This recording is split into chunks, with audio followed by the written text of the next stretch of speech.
Welcome back, I'm Ryan from Bluehole Gaming, and today I'm taking a look at Fortnite's Battle Royale mode. Now, before we get into this, I'm going to assume that you have prior knowledge of Battle Royale games and mostly of PUBG, because that's what I'm going to be comparing this game to.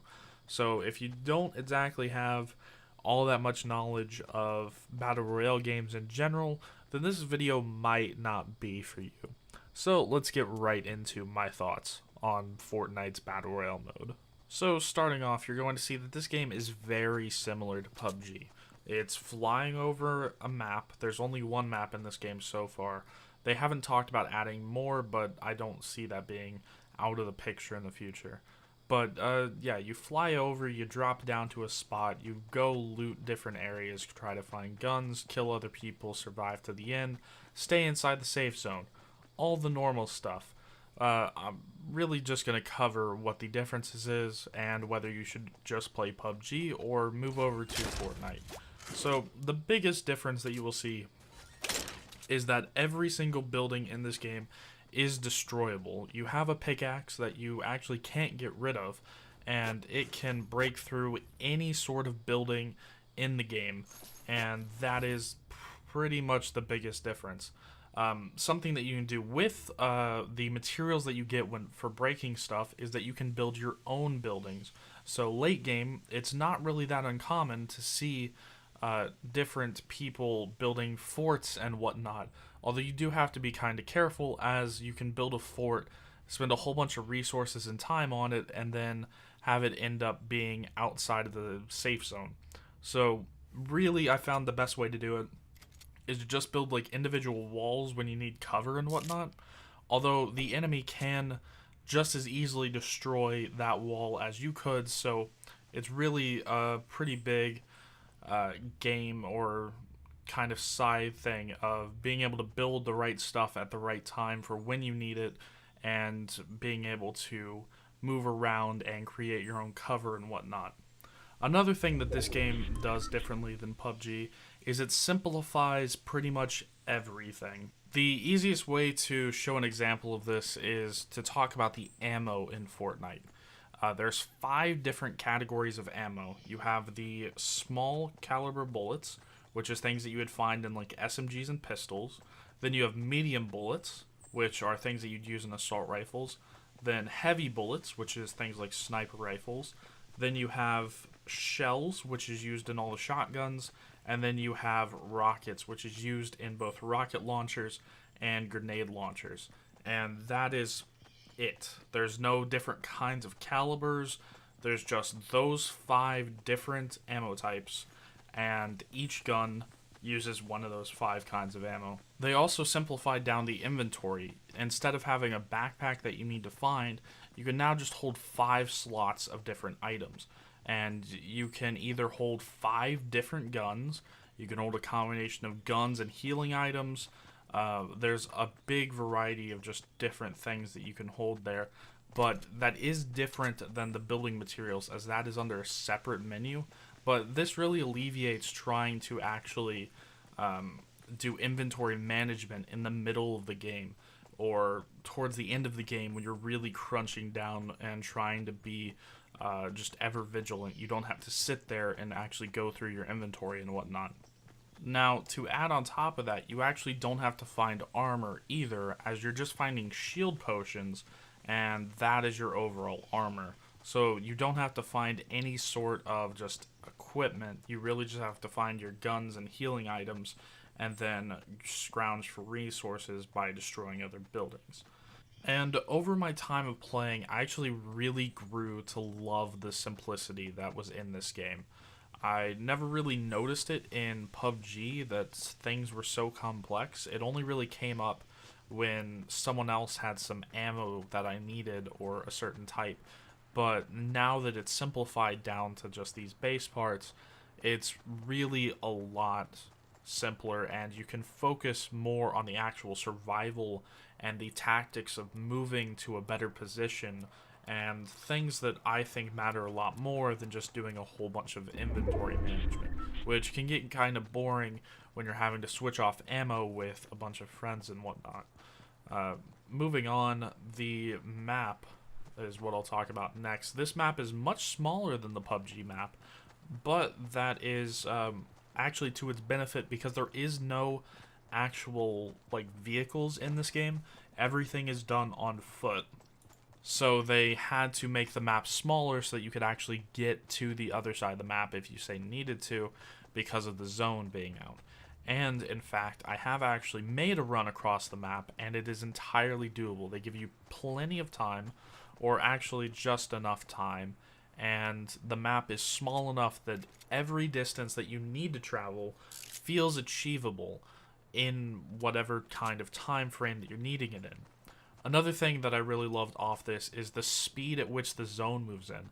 It feels like it goes kind of slower than PUBG's Shield, and really it helps a lot because I've never been in a situation where the Shield actually overtakes me when I'm running directly to the zone. I have had it like inch towards me and get ever so closer to me as I'm running, but it's never actually overtaken me to the point where I just die outside the zone because I can't get to the new zone in time.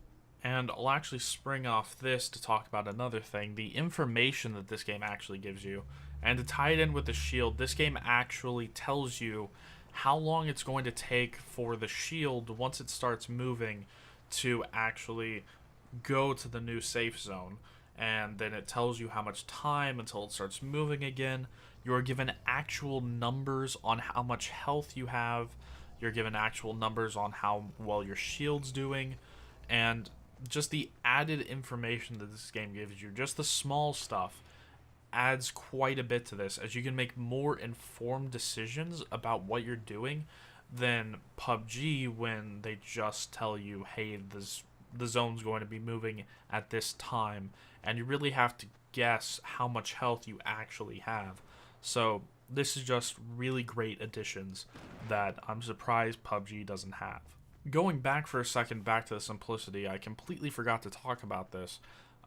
Weapons are actually made a lot simpler in this game because there's no attachments in this game. When you pick up a weapon, that is the weapon.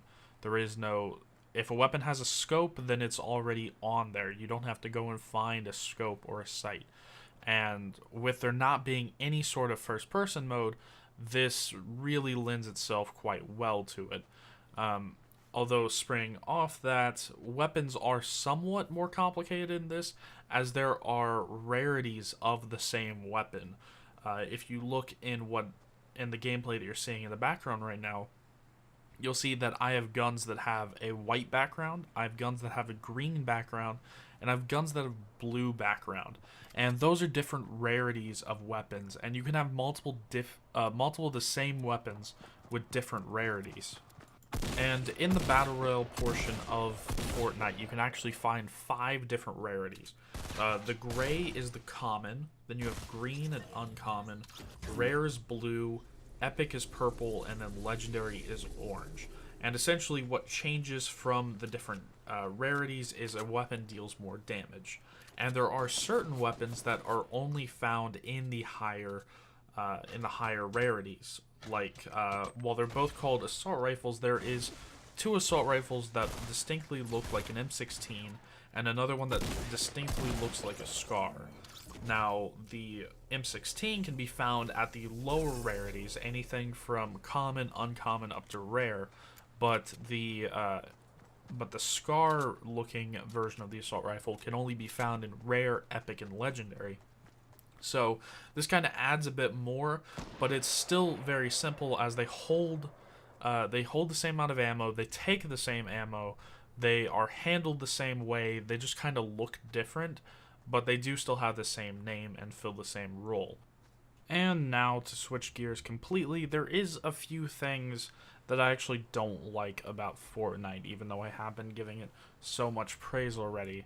To start out with, it would be nice to have different weather and whatnot throughout the actual map, since there is only one map. They do have a dynamic day-night cycle, which is pretty nice, but I'd like to see some weather thrown in there to kind of mix things up.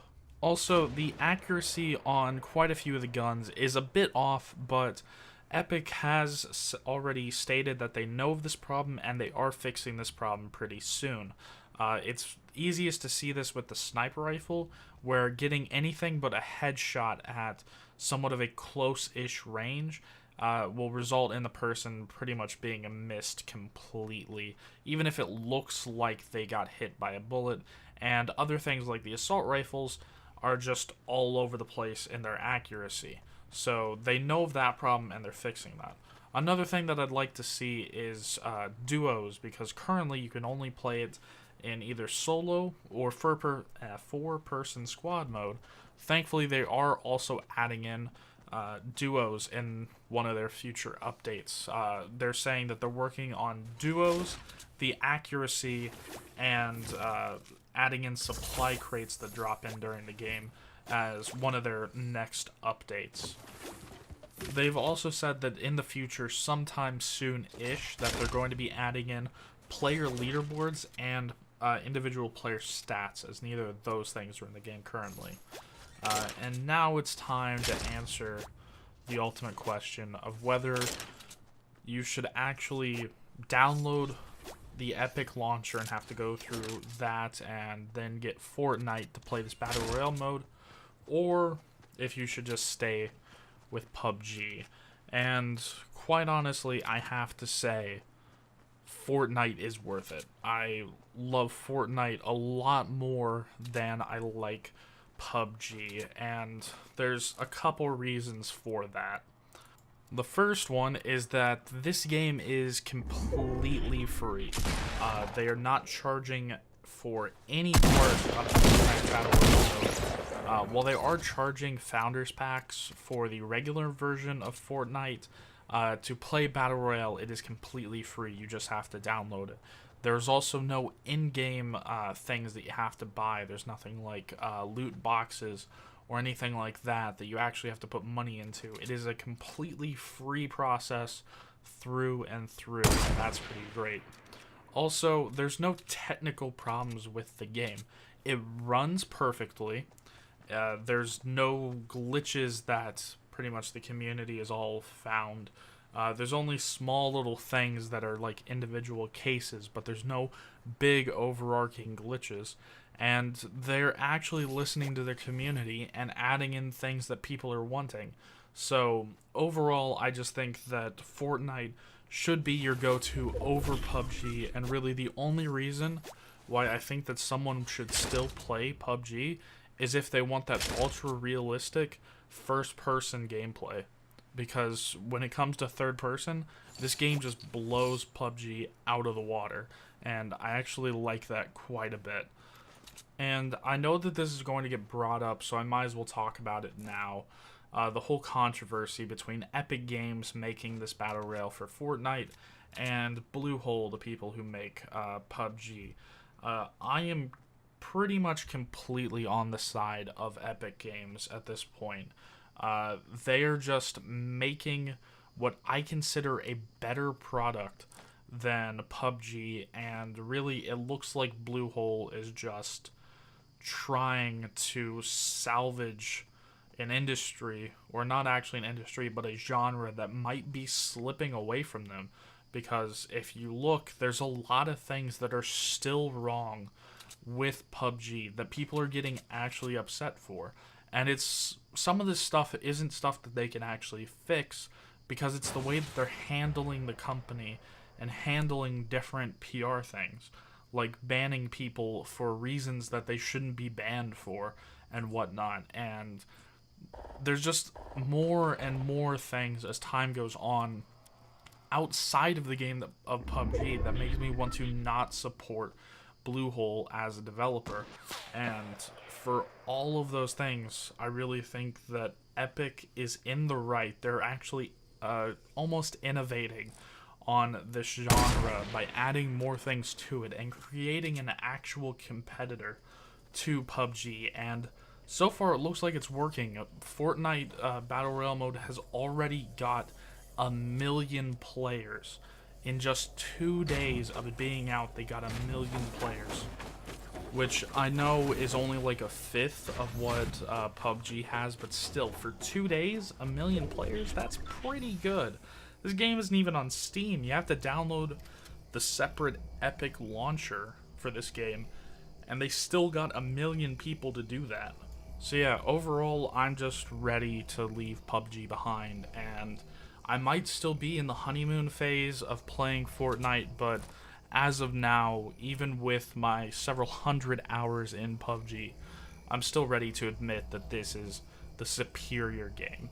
So that's going to be it for this video. Remember, I'm Ryden from Bluehole Gaming. My next video should be another my thoughts on video. It could also be a playthrough, as I'm working on both of those right now. But that's going to be it. Remember, I'm Ryden from Bluehole Gaming. I'll see you guys in the next one.